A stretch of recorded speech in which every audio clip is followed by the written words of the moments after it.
objetivo das minhas falas é sempre provocar em nós a nossa vida, a nossa alegria, nosso bem viver. Porque a gente sabe, muitas vezes, que o pensamento, ainda mais no meu caso, filosofia, né? O conhecimento, não só filosofia, mas ciência, os conhecimentos acadêmicos, o que a gente aprende na universidade, no ensino médio, né? A gente aprende tanta coisa. E, na verdade, tantas coisas inúteis, às vezes, não é? Que a gente aprende para quê? É quase como se fosse apenas um ritual de passagem, sabe? Aprende para dizer que você aprendeu e dizer que o outro não aprendeu, né? Então, se você aprendeu, você pode dizer, eu aprendi, o outro não aprendeu. Mas para uso, não.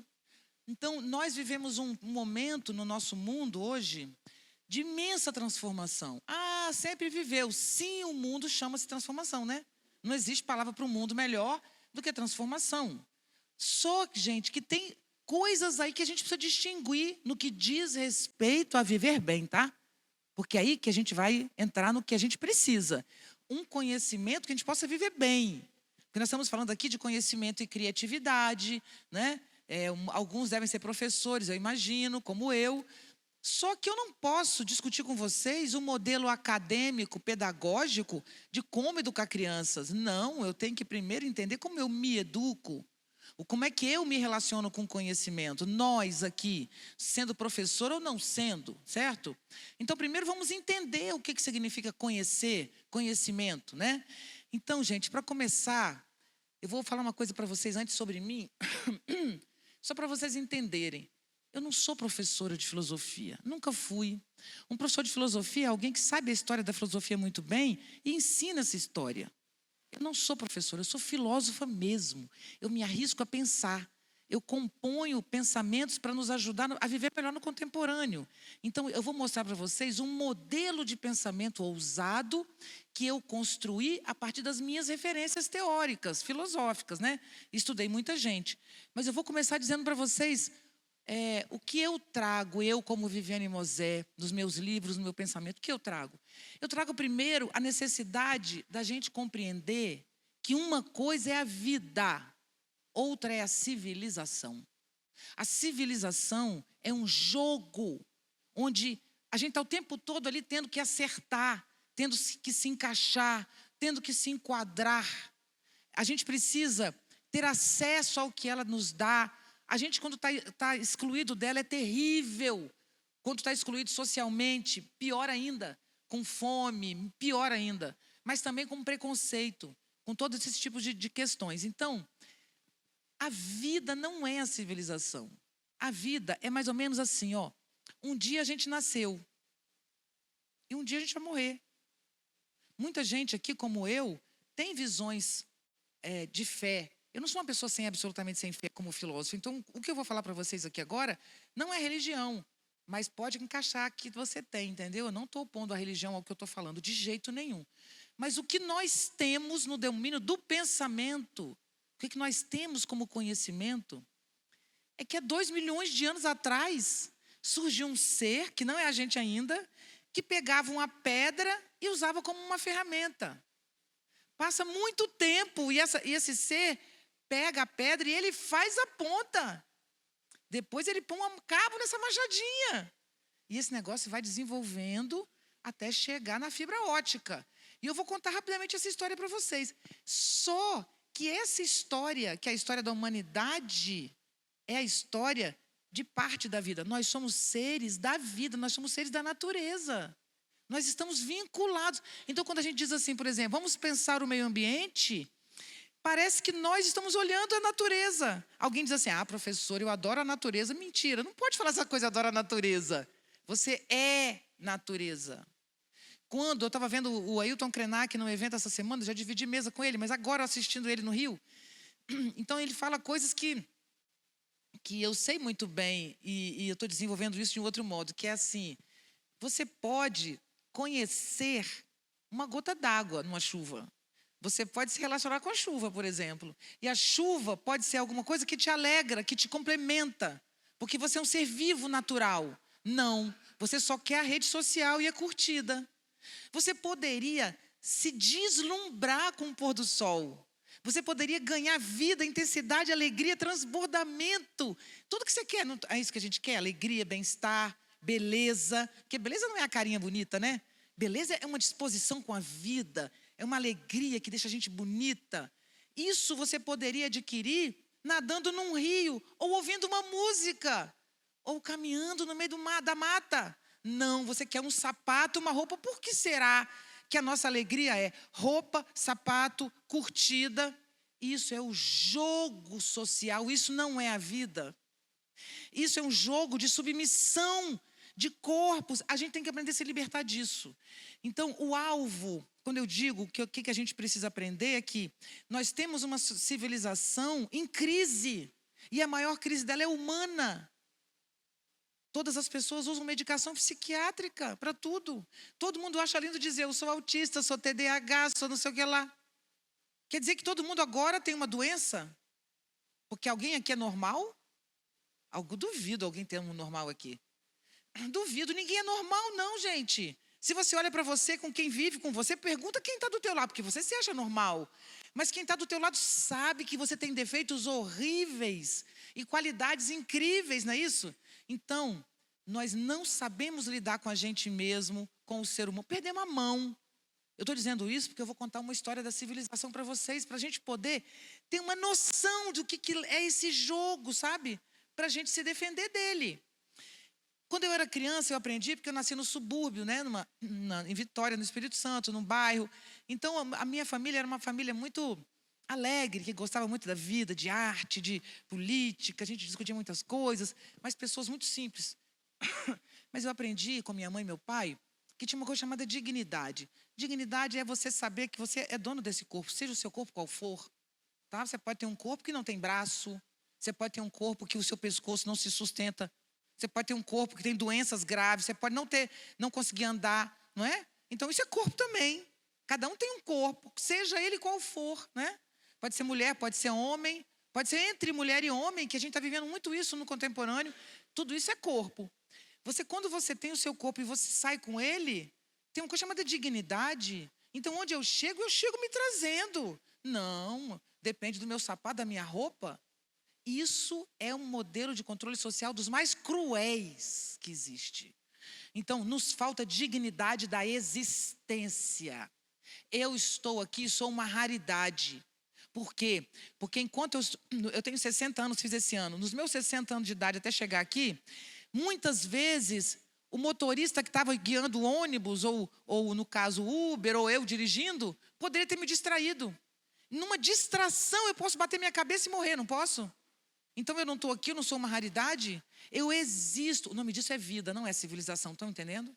Vida é isso, eu estou viva. Então eu estou no trânsito interrompido, no Rio de Janeiro tem muito, mas eu estou viva, não estou no trânsito interrompido odiando aquilo. Por que eu vou odiar o trânsito interrompido? Eu estou no trânsito interrompido, eu estou viva e pessoas vivas, não é isso? Eu estou alegre, ganhei um presente, eu sou uma pessoa viva que ganha um presente, mas se eu estou na pior, porque eu levei um fora amoroso, porque eu perdi meu emprego, porque alguém me humilhou, eu continuo viva. Quando nos tiram isso, nos tiram tudo. A gente tem que resgatar o valor da existência. Agora eu vou contar para vocês um mito que está no meu livro, A Espécie que Sabe, do Homo sapiens, a crise da razão. Então, o que eu vou falar para vocês é um resumo do que tem nesse livro. O que eu quero nesse livro? Eu quero mostrar para as pessoas um grau maior. Quando eu estou vivendo a minha vida, eu tenho um grau chamado umbigo, né? É aqui, ó. Então, eu estou bem, eu estou mal, eu estou com dor de barriga, eu estou com fome, eu estou com desejo sexual, eu estou com dinheiro, eu estou sem dinheiro, eu tenho amigos, eu não tenho amigos, né? Eu. Não tem nada mais sofrido do que essa coisa mínima chamada eu, né? Por favor, né? Porque quem mais maltrata a gente é a gente mesmo. A gente tem dentro da gente uma coisa crítica, né? Então, tem algo além desse eu, além desse lugarzinho que a gente ocupa. E esse lugar maior diz do mundo e de uma determinada troca. Agora, qual é a história desse eu? Quem é esse humano que a gente é? Eu vou querer tirar, quando você olha a vida, a partir do seu eu, em geral é muito dolorido. Sempre. A vida é muito maior do que a gente pode explicar pela palavra. Não tente explicar a vida. Não tem explicação. Tem sensação. Mas quando a gente tenta explicar, é tudo muito angustiante. Então eu vou tirar o foco da sua vida e vou colocar o foco na vida. Antes ainda de começar essa trajetória, tem um filósofo que se chama Spinoza. É filósofo, não é religião. Então você usa como pensamento. Eu falo muito isso porque eu respeito de verdade a fé. Eu não quero ir contra a fé de ninguém, mesmo, tá? Mas o Spinoza diz: Deus não criou o mundo, Deus é o mundo. Tudo que existe é Deus. Então, Deus é a substância, que é uma vibração que gera formas provisórias. Então, toda forma provisória, um planeta, uma pessoa, um rio, o que for, nasce e morre. Nasce e morre. Mas tem algo eterno, que é essa vibração originária que dá vida a tudo. Então, diz o Spinoza, quando estou no mundo, eu sou parte do divino.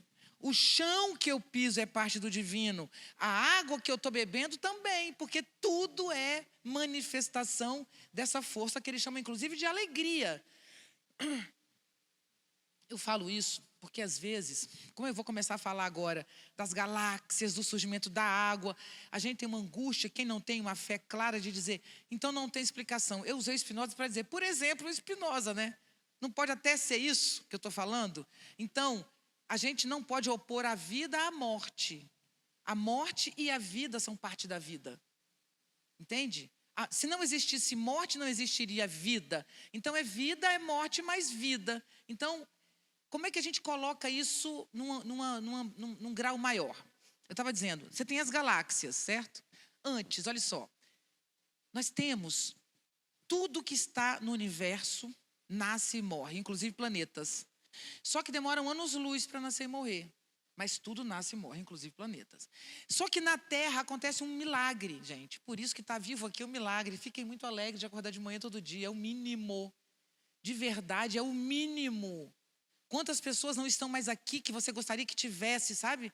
Então essa raridade é linda, a raridade. E olha que bonito. Na Terra, o processo de vida acelera.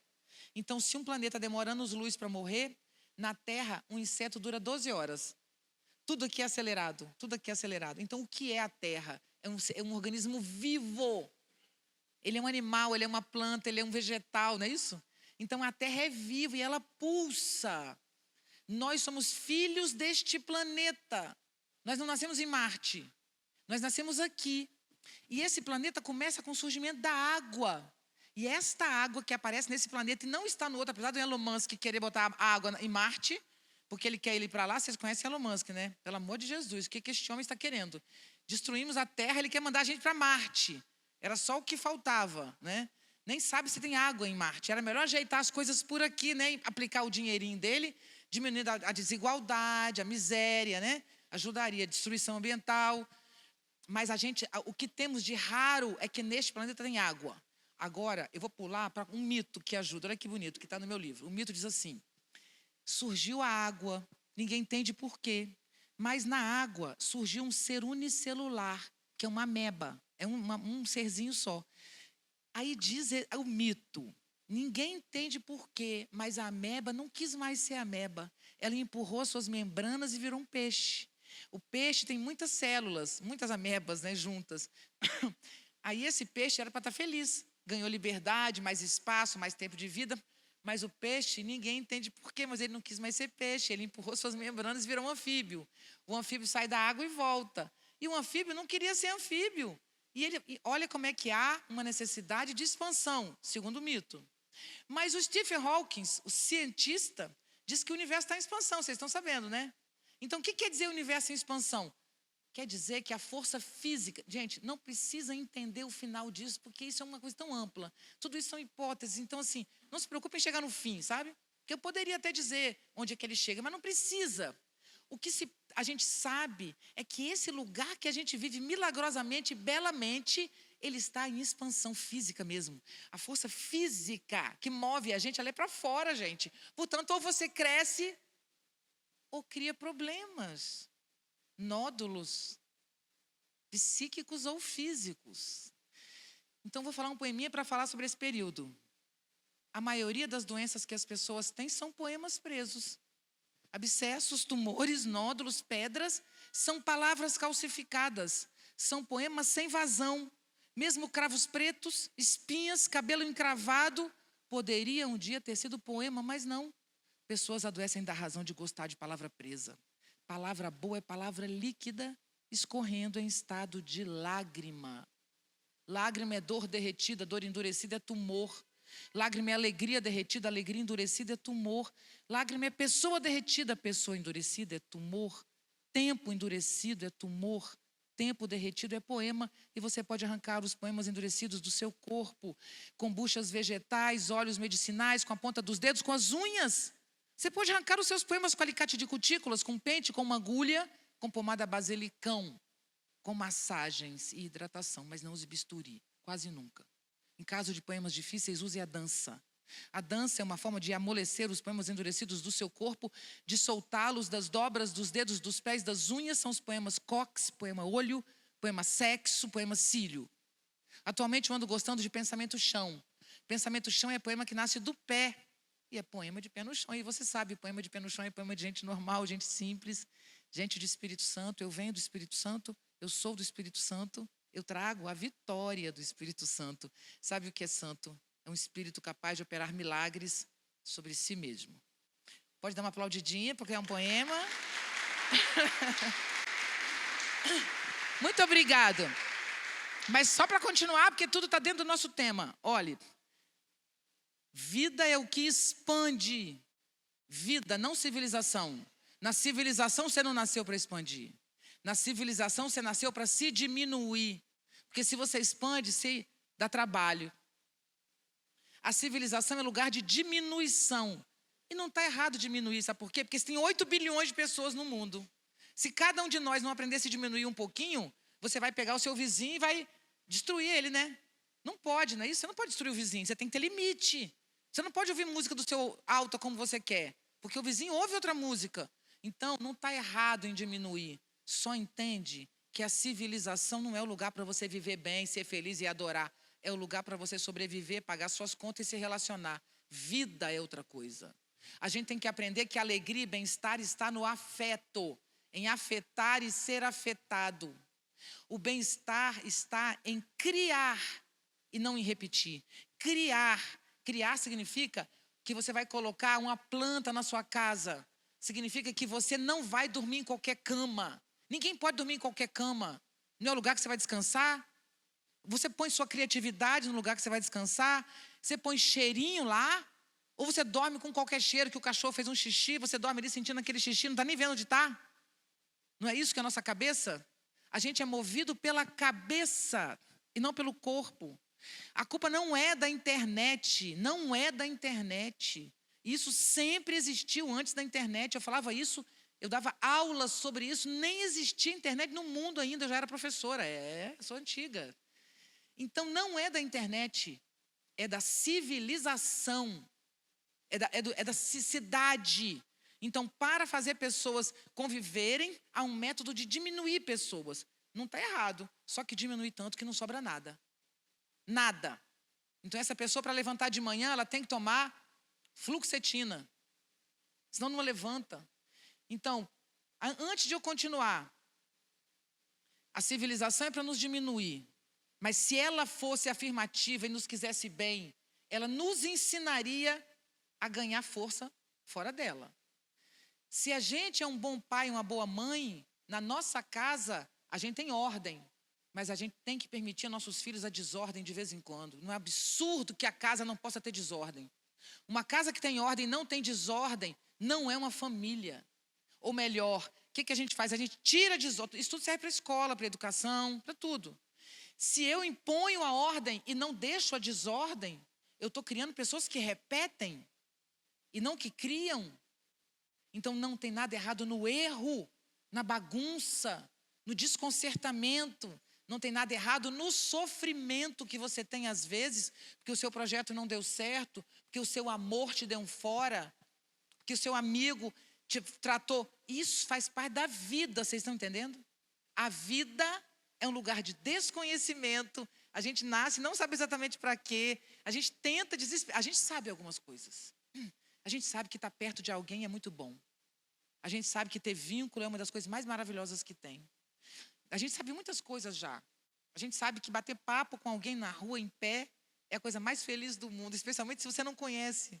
É muito legal, porque você nunca mais vai ver aquela pessoa e sai com ela, com você, e fala, que papo gostoso que eu tive. Como é bom tomar um café, especialmente no Rio, com uma cidade grande, você descer e parar, porque é botequim, tem muito na esquina do Rio, botequim. E tem muito aquelas cafeteiras antigas de ferro, grandona. Então você para e fala assim, vê um café pingado, que é um café com um pouquinho de leite, que é típico do carioca, dá um café pingado. Então todo carioca toma um café pingado. Enquanto você está tomando um café pingado, outra pessoa também tem. E você fala, puxa, você viu o avião que caiu ontem? Ai, eu fiquei arrasada. E aquilo, nasce um vínculo que dura minutos, e você nunca mais vai ver aquela pessoa. Isso diz respeito à vida, que humanos trocam. E isso nós não valorizamos. Nós não valorizamos os pequenos gestos. Em uma escola, a gente valoriza o alvo, que é onde o modelo pedagógico daquela escola quer chegar, os objetivos do Ministério da Educação, da Secretaria. Eu conheço tudo isso muito bem, sou consultora, sou professora, trabalho com ensino médio e fundamental, também com universidade. Então, tudo isso, mas não é isso, porque o mais importante na educação é proporcionar a possibilidade de pessoas que queiram aprender. Se eu sou capaz, como professora, de chegar aqui e botar todo mundo querendo aprender, eu nem preciso ensinar, eu posso ir embora. Eles vão aprender sozinhos quase. Não, estou exagerando, né? Claro que ia precisar de mim. Mas o meu mim ali é mínimo. Porque eu vou jogar uma bola e ela vai devolver na hora outra. Porque ela quer. Porque aquilo diz respeito à vida dela. Porque esse conhecimento faz ela se sentir melhor. Faz ela viver melhor. Não é isso que a gente faz. Ela tem que ter um conteúdo melhor para competir com a da frente. Por que o Elon Musk, o Bill Gates, ou o Jeff Bezos, essas pessoas, por que elas têm bilhões de dólares? Não é para comprar nada, né? Não precisa daquele dinheiro para comprar nada. Você com 200 bilhões de dólares compra o que tem, sobra, não tem mais o que comprar depois de 200 bilhões de dólares. Mas tem gente que tem 800 bilhões de dólares. Então, esse dinheiro serve para quê? Não é para comprar, é para um dizer que é mais rico do que o outro. Então, quem é o primeiro? Quem é o segundo? Em que lugar ficou Bill Gates depois de não sei o quê? Elon Musk, quando vendeu para que lugar? Então, eles disputam entre eles. Você entende a mesquinharia disso? De quanta gente com fome tem no mundo, porque 2 idiotas, 10 idiotas, ficam disputando quem é melhor do que o outro. Aí você diz para mim, essas pessoas, essas 10, esses 100 milionários, são pessoas fortes? Claro que não, né? Eles são mais rasteiros do que o réptil que eu vou contar agora para vocês. Porque uma pessoa grande não precisa humilhar ninguém para se sentir bem. Uma pessoa que se sente bem com a vida, ela não precisa humilhar ninguém e ter bilhões de dólares. Não precisa. Se precisa ter muito sapato, ter muita roupa, é que se sente um lixo. Então, que a gente não se sinta um lixo e não precise trabalhar tanto para jogar tanto lixo no mundo. Tanto sapato, tanta roupa, tanto... Sem contar em curtidas nas redes sociais. Enquanto a gente se mata para fazer uma foto, para ser amado. Por que que alguém precisa de 1000 pessoas amando? Gente, você precisa de uma pessoa, 2 ou 3, está muito bom. Se uma pessoa precisa de 1000 pessoas amando essa pessoa, ela não tem ninguém ali. Isso é culpa da rede social? Não.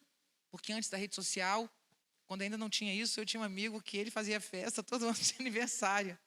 E era muito engraçado, eu ria muito dele. Que ele falava, se não tiver gente saindo pela janela, não estou legal. Ele tinha que ter uma festa que as pessoas ficassem penduradas na janela. E isso era muito antes da rede social. Então não é a rede social, é a nossa mesquinharia. É a nossa incapacidade de lidar com a vida. Continuando. A civilização, eu disse, a civilização é uma coisa, a vida é outra. E estou contando a história da vida. Aí eu disse, temos um sistema de expansão, né? Que força, falei o poema e tal. Então, o que eu estava ali dizendo? Estava dizendo, segundo o mito, porque o universo está em expansão, tudo que vive, de alguma maneira, precisa crescer. Então, a brincadeira é dizer, o réptil, o anfíbio é o bicho que vive na água, sai e volta. Então, o anfíbio não queria mais ser anfíbio, algo nele queria crescer. A expansão do universo, teoricamente. Então, ele vai e se torna um réptil. O réptil sai da água, olha que liberdade, era para estar feliz. Mas o réptil não está feliz e sabe por quê? Ele arrasta o ventre no chão quando ele anda, ele acha humilhante. Aí ele empurra o chão e vira um quadrúpede. O quadrúpede também não está satisfeito. Ele empurra o chão com os membros superiores, com os braços, e vira bípede. O bípede fica com os membros superiores livres, porque não usa mais para andar. Fica inútil os braços. Uns vão usar como asas e vão virar as aves e vão ganhar os céus. E os outros vão aprender a fazer esse movimento com a mão para pegar aquela pedra lá atrás. Não falei que tem um cara que pega uma pedra, usa como ferramenta? Quando pega a pedra, isso é a história da paleoantropologia. Você pode dizer que Deus botou a gente inteirinho aqui e eu estou concordando com você, cada um pensa como quer, certo? Mas a paleoantropologia nos diz isso. Aí que vem o quê? Quando o cara pega a pedra, ele obriga o cérebro, esse gesto, a crescer. Aí, gente, nasce o Homo sapiens. Quem é o Homo sapiens? É a primeira revolução da memória. Por quê? Porque o Homo sapiens, para fazer isso, aumentou o volume cerebral. E ao aumentar o volume cerebral, aumentou a memória. Aí esse Homo sapiens, que não somos nós ainda, ele começa a guardar tudo que ele vive. Só que a gente não guarda de qualquer jeito. A gente guarda assim, tudo, por exemplo, se você me guardou como na sua memória, toda vez que você ouvir falar de uma filósofa, você vai lembrar de mim. Ou se você vê uma saia com meu desenho, estou falando isso mesmo, pequenas coisas, sabe? Tudo que a memória dela guardar, essa saia ela vai guardar num lugar. Toda vez que alguém tiver uma saia parecida, vai para o mesmo lugar. Então isso vai fazendo, nascendo na gente uma memória que é como se fosse um sistema, sabe? De temas. E aí essa memória vai nascer a consciência, que é a nossa capacidade da gente se olhar de fora. Que é a consciência? É assim, ó, eu estou aqui e me olho e falo assim, olha, Viviane, você anda logo, senão você não vai chegar no fim. Enquanto eu estou falando, não é isso? Olha o que eu tenho aqui. Gente, isso é virtualidade, vocês estão entendendo? Então, nós só sobrevivemos porque nasceu uma internet na gente. Nós temos uma internet, chama consciência. De noite, quando você sonha com ela, você não anda nela, no seu sonho. Na internet não é assim, um lugar sem corpo, onde você navega. Então, nosso pensamento é virtual. Nós somos seres virtuais. Quando nasce a internet, é a reprodução de uma virtualidade que é nossa. Esse é o caminho. Só que nesse momento que acontece isso, o mundo todo desaba o mundo anterior, né? Então, nós hoje vivemos uma crise, que é uma crise de expansão. A gente está indo para um outro lugar, que é o lugar da virtualidade, mas a gente não está sabendo lidar muito com isso. Então, é um momento de sofrimento, né? Bom, o que acontece nesse mundo aqui? Nós temos essas pessoas que somos nós, que ganharam consciência, desenvolveram o primeiro valor moral. Qual é o primeiro valor? O valor da vida. A gente descobriu que a gente morre. A primeira coisa que nossa consciência nos deu, nós morremos. Isso, gente, há 100 mil anos atrás. Há 100 mil anos atrás, a gente começou a enterrar os mortos, a fazer culto, a desenvolver a espiritualidade, a pensar que a vida pode não ser só isso que a gente vive. Todos esses pensamentos nasceram. E apesar de eu estar falando de filosofia para vocês, o tempo vai trazendo para a gente muitos conhecimentos. E de verdade, isso é minha opinião, né? Eu acho impossível alguém pensar o mundo como uma coisa prática e objetiva, gente. A vida é muito mais ampla do que a gente está vivendo aqui. Nós não viemos aqui para comprar e pagar. A gente não veio aqui nesse mundo para fazer parte dessa civilização. Não é só isso. Quando a gente não tem uma teoria qualquer sobre a existência, é muito difícil viver. Por exemplo, as religiões afro-brasileiras, é uma coisa que a gente está pensando muito sobre isso na escola hoje, né? Sobre esses conteúdos. Então, independente da fé, olha que coisa bonita quando o candomblé diz assim, o mar é Iemanjá, o rio é Oxum, o vento é Iansã. Quando você pensa isso, você está dizendo, se o vento é Iansã, é uma deusa, né? Então, imagina a honra de se receber um vento no rosto. Não é uma honra? Existir é uma honra, gente. Isso que nos tiraram. É a existência pura e simples. Isso, essa sensorialidade. Mas esse humano que nós somos, que há 100 mil anos olhou esse mundão e ficou apavorado, que a gente também fica. As crianças ficam, a gente também, quando se olha, fala, né, dá até uma falta de ar. Há 100 mil anos, quando o humano olhou para si mesmo de fora, o que ele viu? Ele ficou apavorado com aquilo tudo. E a partir da consciência da morte, nasce uma civilização. O que a nossa civilização se tornou? Um lugar em que a gente não pode pensar na vida. A civilização é uma bolha sobre a terra que tem como função fazer você esquecer. Porque quando você pensa que seu problema é que você ganhou peso ou perdeu peso, quando você pensa que seu problema é que você tem sapato ou não tem, quando você pensa que seu problema é que o seu vizinho tem piscina e você não, tudo isso que você pensa é para você não pensar nas coisas mais importantes que tem na vida. Quem sou eu? Por que eu sou desse jeito e meu irmão é de outro? Por que eu sou desse jeito e ela é de outro? Isso é um mistério belo, que nos angustia, mas que nos faz crescer. Qual é a minha função? Você já viu como, por exemplo, as pessoas falam mal do ser humano? Ah, o ser humano é horrível. É mesmo, né? Eu nem quero, não preciso dar exemplo, né, gente? Vocês sabem, né? Vou dar exemplo bom. Vocês sabem muito bem as atrocidades que o ser humano faz. Por exemplo, violência sexual de pais contra filhos. Pai e mãe, especialmente pai é mais, mas mãe também. É um negócio tão cruel. Não só violência de abuso, mas violência física, né? Humilhação. Para não falar das outras atrocidades coletivas que a gente produz na humanidade. Mas nós produzimos também coisas do tipo. No Rio de Janeiro, eu acompanho muito isso. Tem uma chuva enorme, desaba aquelas casas. Você acha que só morre quem estava na casa? Não. Morre muita gente ajudando a salvar. Olha que coisa linda. A pessoa não suporta. Ela está vendo que ela vai morrer. Ela está vendo que ela, ao salvar aquela criança, aquela pessoa daquele desabamento, o risco de morte dela é enorme. E ela morre. Morre muita gente em situações de risco. Em São Paulo, uma senhora se afogando porque ela estava dando banho na criança, uma moradora de rua, no rio Tietê, e ela não sabia nadar, e a criança cai da mão e ela vai tentar salvar, e ela e a criança não sabiam nadar. Um rapaz passando de moto, sem saber nadar. Ele pulou e salvou as duas.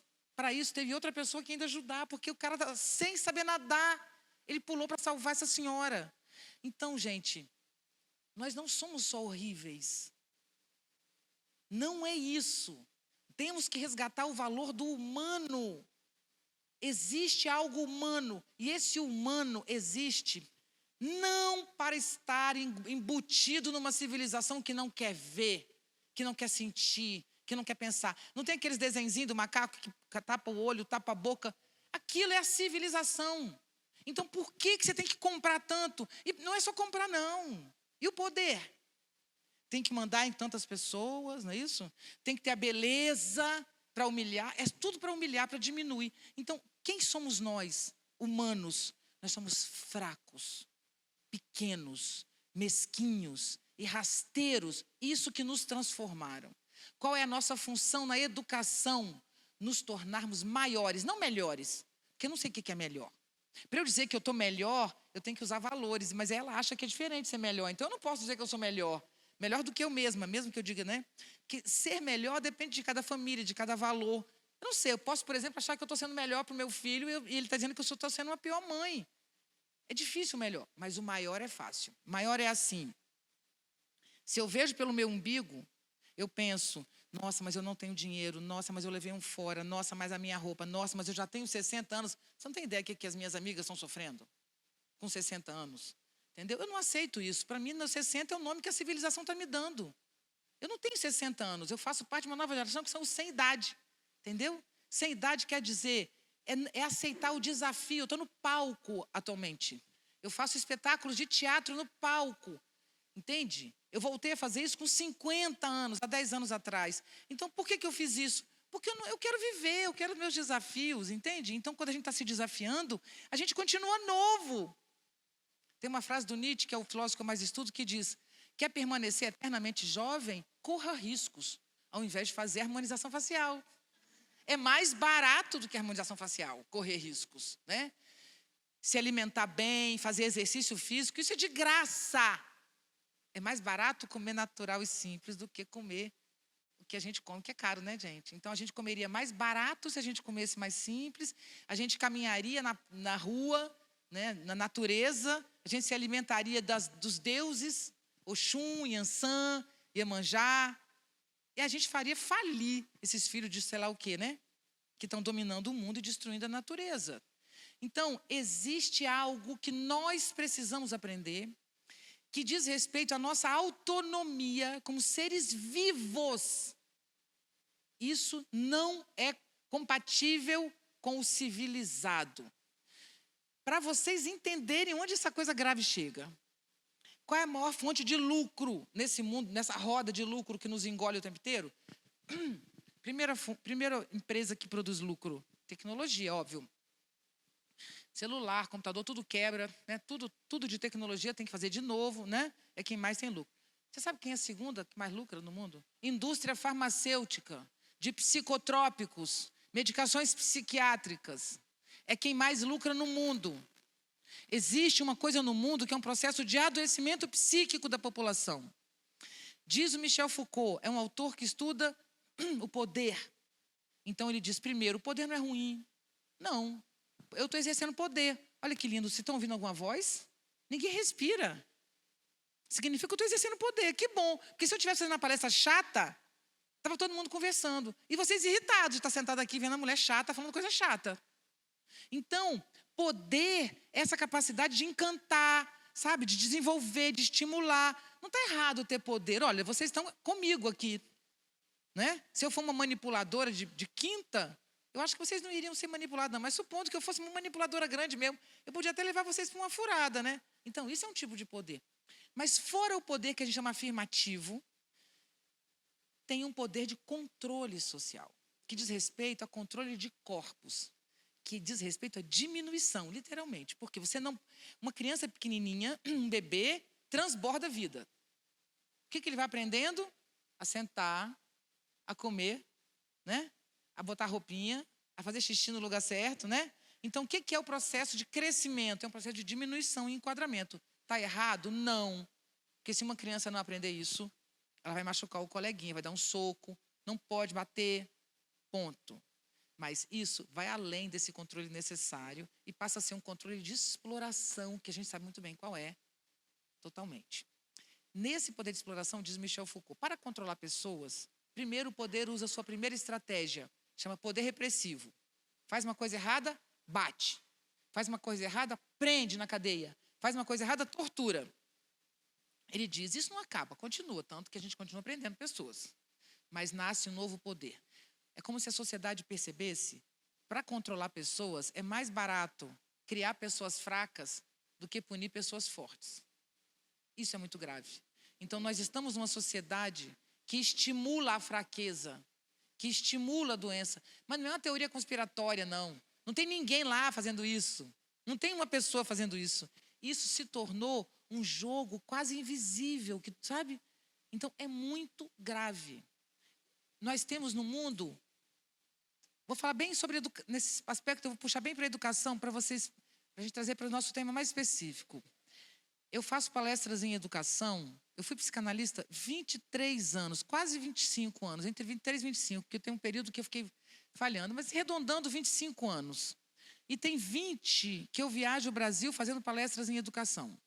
Durante 15, 14, eu falava sobre o quê? Viajava o Brasil inteiro. Novas metodologias, de como os adolescentes e crianças têm que ser autônomos, como a educação tem que estar vinculada à vida, como importa o projeto de pesquisa, que é o projeto de vida. Então, educar, como diz Rubem Alves, é pegar alguém que acabou de chegar no mundo e ajudá-lo a viver a vida até ele ir embora, entendeu? E não enquadrá-lo no mercado, né? Então, educar é dar a mão para quem está chegando, quem é mais velho, dar a mão para quem está chegando e dar a dica, que nem você dá para o irmão, né? Aquela lista que você faz aqui que vai dar certo, por aqui. Isso é educar, é ajudar a pessoa a estar na vida. Não é exatamente isso que acontece exatamente com a nossa educação. Mas, infelizmente, essa maneira legal, que eu já adorava, de estimular a escola a ser viva, há 6 anos eu não falo mais sobre isso, em nenhum lugar.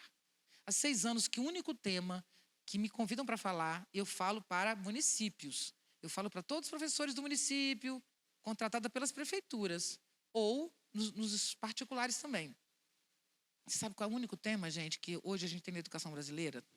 Depressão, suicídio e automutilação entre crianças e jovens.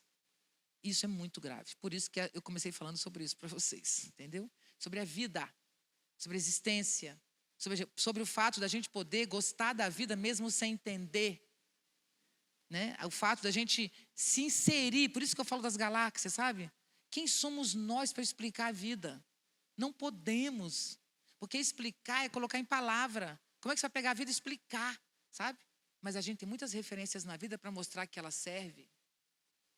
A grandeza humana, como eu disse, de fazer uma sinfonia, a capacidade de ficar feliz de ajudar alguém. Isso é real, gente, isso não é romântico.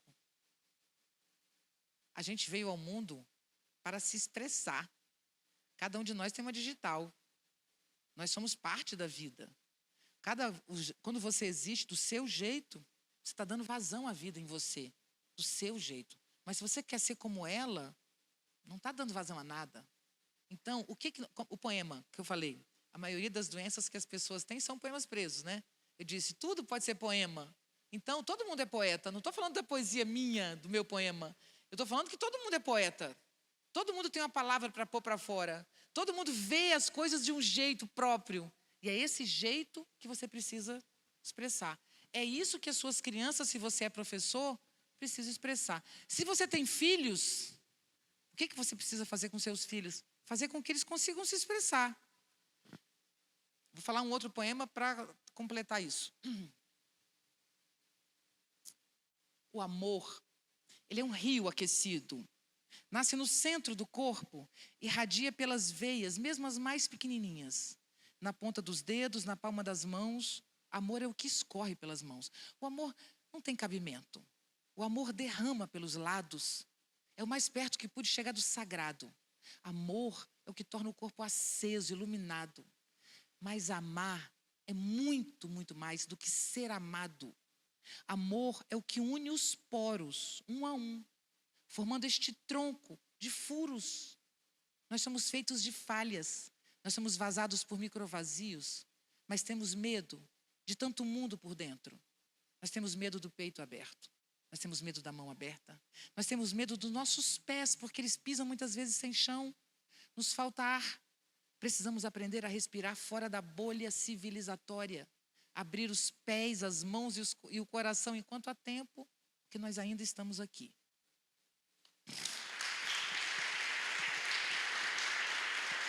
Parece romântico, mas não é. Eu disse, amar é mais do que ser amado. Nós não viemos ao mundo para pôr para dentro. Nós viemos ao mundo para pôr para fora. O que eu quero dizer é o seguinte. Se o que você acha que é amor é ser amado, você namoraria e se casaria com quem gosta de você. Se a pessoa gosta de você e você não gosta, você quer matar essa pessoa. Você não aguenta isso. A pessoa do teu lado te amando e você não ama. Já pensou essa chatice? Ninguém aguenta isso. A gente prefere amar alguém que não nos ama e que a gente fica tentando convencer a pessoa a nos amar, não é isso? Não é porque a gente é bobo e burro, não. É porque o prazer é doar. O que a gente tem prazer é em amar. Só que a gente não precisa amar só uma pessoa. A gente pode amar a vida. A gente pode amar respirar. A gente pode amar tomar o cafezinho da manhã. A gente pode amar a chuva quando tem chuva, o sol quando tem sol. Quando você vai no rio nadar, você tem que se tornar o rio, diz o Krenak. Aí você deixa de existir. É essa participação com a exterioridade, que é sair de si, que é ampliar o seu contorno psíquico, que é ganhar alegria. O que eu estou falando para vocês é a produção de alegria e não custa absolutamente nada. Atualmente, ouvir música não custa nada. Antigamente, só no rádio. Mas você tinha que comprar o CD, tinha que comprar música. Hoje, nem isso. Tem sempre que pagar, né? A gente sabe disso. Mas eu digo que é mais fácil você acessar infinitamente a música. Vocês têm noção do que significa música? Já pensou, por exemplo, no que significa lágrima? Como eu falei no poema? Uma pessoa está triste, sai água. É incrível isso, gente. Então, por favor, ensope o seu travesseiro. É o mínimo que você pode fazer. Porque se você está triste, sai pela água e sai o seu afeto. Nós somos feitos de microburacos. Nós somos feitos de fluxos. Vida é fluxo. Eu estou viva porque eu estou comendo, respirando, fazendo cocô, né? Olha, avó, olha aqui, ó, o retorno, não é isso? Quando não tem vida em mim, eu estou morta, né? Então, quando é que eu estou morta? Quando não tem vibração em mim. Então, o que você precisa para se sentir bem? Vida. E o que te dá vida? A ação. movimento, troca, transbordamento. Isto é o que nós precisamos aprender para viver com autonomia. E esse tipo de intensidade e força que você ganha. Mas eu fico assim quando eu ganho um carro, quando eu ganho um sapato. Claro que fica. Ganhar um carro é uma coisa maravilhosa, carro principalmente, porque o carro te leva, te traz. É incrível ter um carro. Um sapato novo também é maravilhoso. Meu é novinho, eu acabei de usar a primeira vez. É muito legal ter um sapato, não estou nada contra você ter um sapato. Agora, para comprar um sapato, eu tive que ganhar dinheiro. Para ganhar dinheiro, eu tenho que me submeter a alguma coisa. Tudo que você compra envolve um jogo que você tem que fazer para ter aquilo. Não está errado, gente. Ninguém é doido de dizer que você não vai fazer isso. Mas se você é capaz de descobrir alegrias que não custam nada, quanto mais você descobre, menos você é vítima de um processo de adoecimento social. Mais você transborda para os outros vida. Mais você alimenta as pessoas de ação. Mais um detalhe sobre a mesma coisa. Se você tem um problema, ele fica parado como nódulo psíquico, aquilo que eu estava dizendo no poema. Infelizmente é isso, não é só nódulo físico. Quando você está triste, a tendência é que você pare, fique deitado, imóvel, não consiga andar. Aí a dica, isso é bem dica mesmo, se você estiver triste, fique triste se movendo. Está chorando, está triste chorando, é uma perda. Ande e chore andando. Fique muito triste fazendo faxina em casa. Porque o movimento físico, ele literalmente, gente, facilita o fluxo da renovação do seu próprio afeto, sabe? Então, quando você fica em casa muito tempo, num quarto, os seus afetos ficam na parede, as suas trocas. Aí você sai de casa, quando você volta, aquilo tudo está ali ainda, sabe? Então é preciso abrir as janelas, é preciso deixar o vento rodar, é preciso deixar que a vida tome conta da sua casa. É preciso ter plantas, é preciso ter animais, é preciso conviver com crianças, é preciso cometer erros, é preciso se arriscar. Isso é vida e autonomia. Mas pessoas assim, como eu estou falando, são fortes demais. E a civilização não gosta de gente forte, né? Então, vou dizer para você, você está pagando mico, né? Por que você está fazendo isso? Está inventando moda. Então, por favor, invente moda. Por favor, seja emocionado. Por favor, se arrisque. Isso diz respeito à vida. A civilização diz para você assim: estude ou ajude o teu aluno a estudar porque ele precisa de uma nota no Enem. Claro que ele precisa de uma nota no Enem. Claro que é importante ter uma nota no Enem. Mas eu conheço uma pessoa que há pouco tempo eu acompanhei, muito de perto, infelizmente, porque é uma história triste, acabou bem, mas foi um momento triste, que é um rapaz que fez isso, né? A mãe dele tinha essa clareza de que ele precisava passar no Enem, e ele sempre estudou muito, sempre tirou nota boa, e a mãe muito orgulhosa daquele filho com nota boa, e o filho faz Enem, e o filho passa na USP, com 2 meses tenta suicídio em São Paulo. E depois ele teve que voltar, um ano inteiro indo e voltando. Depois de 2 anos agora é que ele está conseguindo se localizar e está conseguindo estudar, entendeu? Então, para que serve estar na USP, se não tem vida? Para que serve você ter conteúdo se você não quer viver? Uma pessoa que quer viver, que gosta da vida, ela aprende tudo num minuto. Mas gostar da vida é uma arte que não é fácil, porque a vida não é uma coisa fácil. Então, agora vem a parte... Vou passar para vocês uma coisinha que não é bom, né?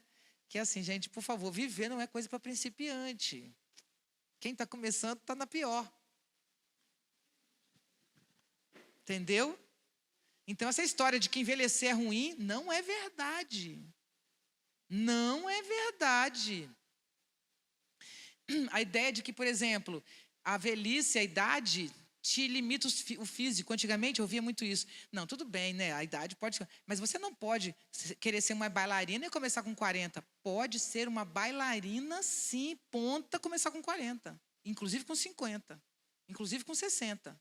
É fato mesmo. Isso eu demonstro para vocês casos e casos disso que a gente hoje tem. Sabe por que hoje tem? Porque hoje as pessoas têm coragem de se ousar. Antigamente, quem fazia 50, falava, acabou para mim. Hoje, como tem pessoas que, pela internet, por essa troca de saber que outra pessoa fez, fala, vou tentar. Olha a mulher que tem 94 anos e é uma atleta de ginástica olímpica mais velha, já viu isso? Olha o que a mulher faz, ela faz aquilo que as meninas fazem, trave tudo. 94, ela começou com 60. Portanto, os padrões estabelecidos do que é bom, o que é mal, são padrões de diminuição. Ter ruga, engordar, emagrecer, envelhecer, não é um problema e uma doença. A doença que nós temos é não gostar da vida. E não gostar da vida é um controle social dos mais cruéis. Se você é professor e trabalha com educação, ou gestor ou pedagogo, se você trabalha com educação apenas porque você tem sobrinhos ou filhos ou netos, entenda que se tem uma coisa que a gente tem que deixar de herança para as novas gerações, quem está ensinando, mesmo se você ainda é novo, né, jovem, mas está ensinando crianças, é que a gente não pode bater o Caetano tem uma frase que diz assim, não se deve dizer tudo na frente das crianças, é uma música antiga dele que diz isso, que é assim, eu, na minha idade, estou discutindo a civilização, né? Então estou falando, a civilização é um inferno, a gente pode falar mal, não pode? Porque hoje eu estou tentando falar bem, né? Estou tentando dizer que a gente tem saída, mas eu posso falar coisas horríveis, não posso? Então, imagina que nós duas aqui estamos conversando e falando assim, não, porque a crise ambiental é uma coisa muito grave, né? Você está vendo que realmente pode levar um humano à extinção. Porque o mar subindo pode causar desastres. Eu estou falando isso na frente de uma pessoa de 10 anos, achando que está tudo bem. O que uma pessoa de 10 anos vai querer na vida? Ela olha para frente e pensa, vai cair o mundo, vai destruir tudo.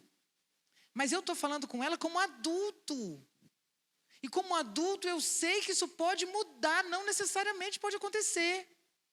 Eu sei que nós temos pessoas hoje no mundo, jovens inclusive, que estão produzindo energia limpa, que podem mudar o rumo dessas coisas.